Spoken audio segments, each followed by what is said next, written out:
안녕하세요. 그린빌 가족 여러분. 오늘 목요일 아침. 네, 오늘도 이렇게 매일 한 말씀으로 또 오늘 하루를 시작하는 모든 분들을 주님의 이름으로 축복합니다. 함께 같이 이렇게 하나님의 말씀을 통해서 아침을 깨우고 또 그 말씀들이 우리에게 늘 새로운 희망을 기대할 수 있게 되기를 간절히 기원합니다.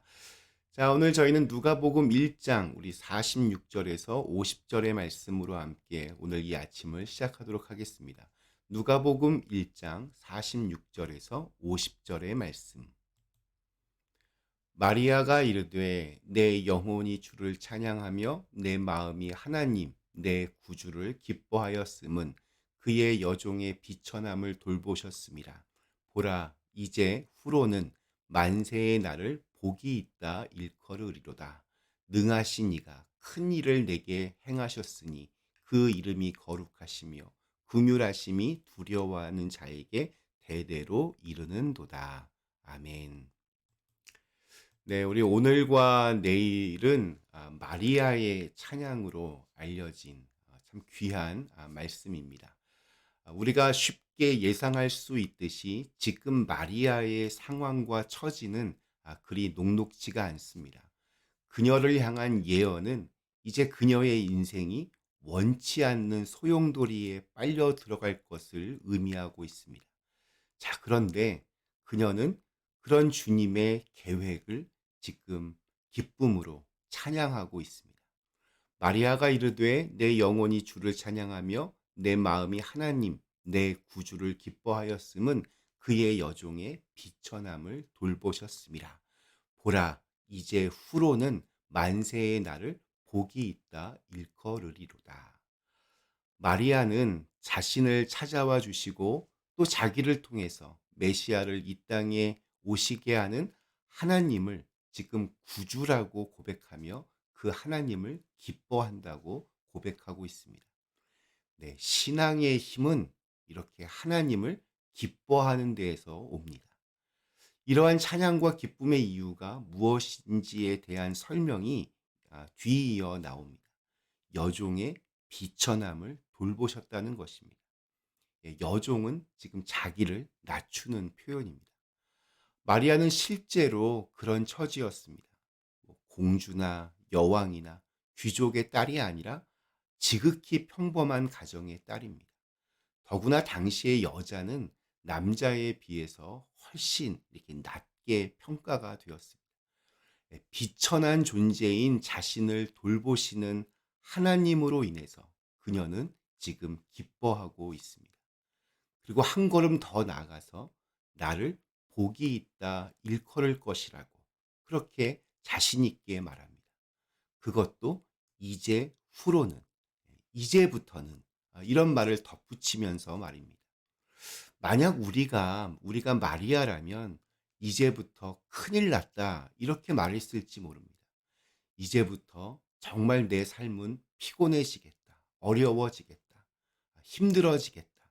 이렇게 말했을 확률이 훨씬 높습니다.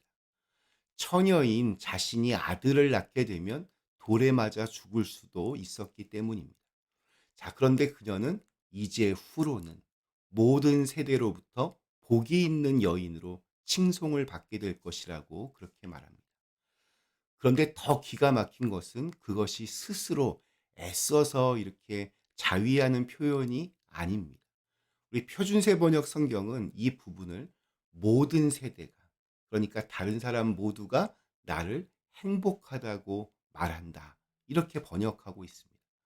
한마디로 다른 사람들이 나를 부러워한다는 그러한 뜻입니다. 지금까지 우리는 어떤 걱정을 하며 살고 있습니까? 다른 사람들이 오해하고 의심하고 또 안 믿어줄 것을 걱정하지는 않았습니까? 지금 마리아에게 닥친 문제는 마리아 자신에게 있는 것이 아니라 다른 사람들이 이해하지 못하는 것에 바로 거기에 있었습니다. 그게 문제였습니다. 그들이 마리아를 비난할 것이 너무나 분명했기 때문입니다. 자, 그런데 마리아는 반대로 말하고 있습니다. 그런 말을 마리아가 무턱대고 하는 것도 아닙니다. 그냥 아무 말 대잔치 하는 것이 아닙니다. 그녀의 자신감에는 근거가 있었습니다. 그것이 바로 이 뒷구절에 따라 나옵니다. 능하신 이가 큰 일을 내게 행하셨기 때문이라고, 그래서 찬양한다고 고백합니다. 이것이 그녀가 가진 자신감의 근거입니다. 간혹게 보면 우리가 주님보다 더 똑똑할 때가 있습니다. 주님의 계획을 우리가 미리 이렇게 결론 지을 때가 있습니다. 미래는 아무도 모릅니다. 어떤 일이 벌어질지 누구도 모릅니다. 그럼에도 불구하고 우리는 무분별한 예측을 남발합니다. 그것도 아주 그럴싸한, 주로 부정적인 예측들이 대부분입니다. 이런 허무맹랑한 이야기가 어디 있나. 이 사실이 알려지면 나는 돌에 맞아 죽을 거야. 아무도, 심지어 가족들조차 나를 믿지 못할 거야. 차라리 도망이라도 가야 될까. 우리가 예측한 결과들은 우리로 하여금 한 발짝도 움직이지 못하게 합니다. 결과에 대한 두려움 때문에 시작조차 하지 못하는 경우들이 허다합니다. 해도 안 된다는 말을 너무 쉽게 하고, 너무 그 말들을 믿고 의지합니다. 세상은 바뀌지 않는다고 말합니다. 그렇게 따지면 이미 우리의 인생은 결론이 나버렸습니다. 해도 안 되는 쪽으로 그렇게 결론을 지어버립니다. 자, 그러나 믿음은 정반대로 흐릅니다. 아무도 알 수 없는 길이기에 더 가능성이 있고, 아직 가보지 않은 길이기 때문에 더 값진 도전이 될 것이라고 말합니다. 새로운 길이기 때문에 지금껏 경험하지 못한 은혜를 경험할 수 있다라고 그렇게 말합니다. 마리아는 그것을 지금 외치고 있는 것입니다. 누구나 다 안 된다라고 말할 때, 그래서 가능성이 더 열렸다라고 말합니다. 세상은 그렇게 두드리는 자들에 의해서 혁신과 변혁을 이루며 지금까지 발전해 왔습니다. 수많은 도전 위에 새로운 길이 열렸습니다. 기적은 바로 그 믿음의 도전에서부터 시작이 됩니다. 다들 안 될 거라고 말한다고 그래서 나도 안 되어야 합니다. 다들 실패했으니까 나도 실패해야 합니다. 다들 무서워서 가지 않으니까 나도 가지 말아야 합니다. 그런 곳에는 기적이 없습니다.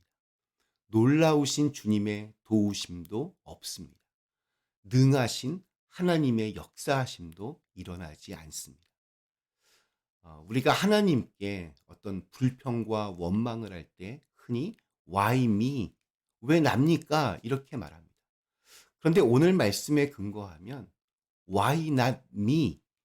왜 나는 안 됩니까? 왜 나는 기적의 사람이 될 수 없습니까?